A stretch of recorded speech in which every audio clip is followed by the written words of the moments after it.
You know, back in the early 2000s, driving a Toyota Prius, that was a statement. It was more than a car, it was this cultural symbol, a promise from the biggest automaker in the world that they were going to lead us into a greener future. And for a while, it really seemed like they owned that future. So this is the story of what happened when that promise seemed to fall apart, and the absolutely massive gamble the company is making to bring it back. All right, let's really get into this, because this is the big mystery we're trying to solve here. How did the company that basically kicked off the entire conversation about electrification just disappear from the all-electric revolution? What on earth happened? So to really get what Toyota's betting on, we've got to face the sheer scale of its current failure. We have to look at this ghost that's haunting the EV market today, the ghost of the company that everyone assumed would be leading the charge. Let's just rewind for a second. I mean, for a good 20 years, Toyota was the visionary, right? The Prius was the first hybrid ever mass-produced, a total marvel of technology. They sold over 18 million hybrids. They built an entire empire on being efficient and reliable. They saw the future like a decade before anyone else did. And then you see this number. And no, that is not a typo. In the first quarter of 2024, when the EV market was exploding, this was the US market share for Toyota's big new electric vehicle, the bZ4X. Not 4%, 0.4%. And this chart, wow, it just lays it all out there. While its competitors were selling EVs in the hundreds of thousands, Toyota managed to sell just under 1,900 of its main electric car in the US. The whole launch was a complete disaster, plagued by recalls where the wheels were literally falling off the cars. It was embarrassing. Toyota, the giant, was left choking on its rival's electric dust. Okay, so the big question is, how on earth did the leader of the last big car revolution get left so far behind?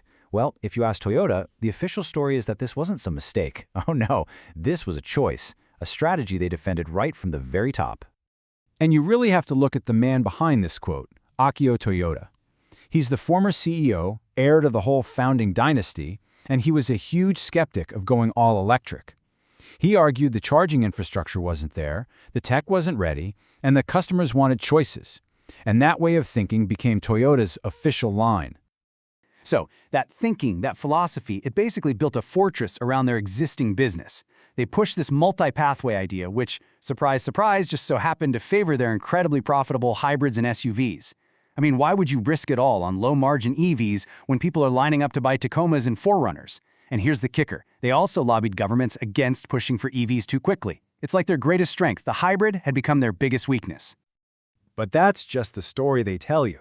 To really understand what Toyota is betting on, you have to understand the real enemy they were fighting, the modern lithium-ion battery itself, this silent, powerful, and deeply flawed piece of tech at the heart of every EV.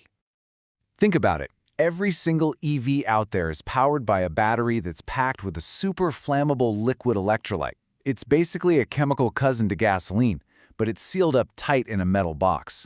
And that is the source of its biggest danger, something called thermal runaway. And once it starts, it's almost impossible to stop. And once it starts, it is this terrifying, unstoppable chain reaction. As the temperature goes up, the battery starts to swell with flammable gas. Then the safety separators inside literally melt away. That causes a massive short circuit and the temperature just skyrockets. And in the final stage, the battery actually releases its own oxygen, feeding its own fire, which makes it nearly impossible to put out. So on top of the fire risk, you've got two other huge problems with this tech. First is what we call the graphite ceiling.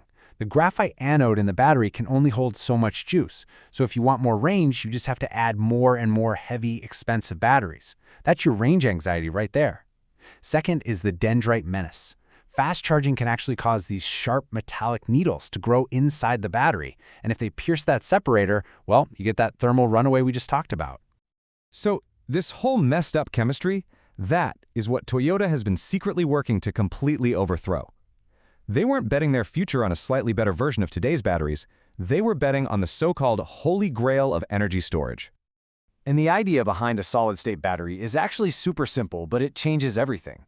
You just take out that flammable liquid and that flimsy little separator, and you replace them both with a single, solid, non-flammable material that does both jobs. No more flammable liquid means you've engineered the main cause of fires right out of the system. But here's the real genius part. What this solid layer unlocks is the holy grail, using a pure lithium metal anode. Lithium metal has over 10 times the energy capacity of graphite, and that solid electrolyte is strong enough to physically block those dangerous dendrites from ever growing. This one change completely rewrites the rulebook for batteries. Just look at this comparison. I mean, this isn't a small step up. It's a totally different ballgame. Toyota is targeting a range of over 745 miles. That basically kills range anxiety.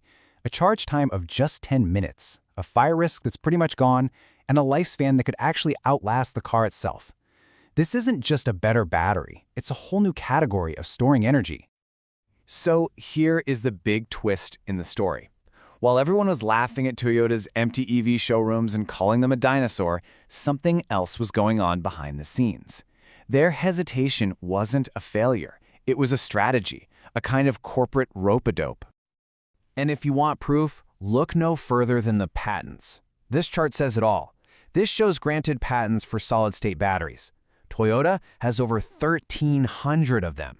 That is more than double its closest competitor, and more than the rest of the entire industry combined.